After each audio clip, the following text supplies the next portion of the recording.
சொந்தம் கொண்ட சுந்தரியே, சாமி கிட்ட சொல்லி வச்சு சேர்ந்தது இந்த செல்ல கிளியே. இந்த பூமியுள்ள காலம் மட்டும் வாழும் இந்த அன்பு கதையே.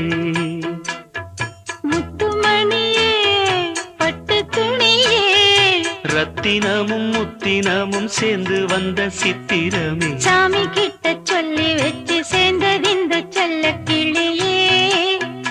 இந்த பூமியுள்ள காலம் மட்டும் வாழும் இந்த அன்பு கதையே.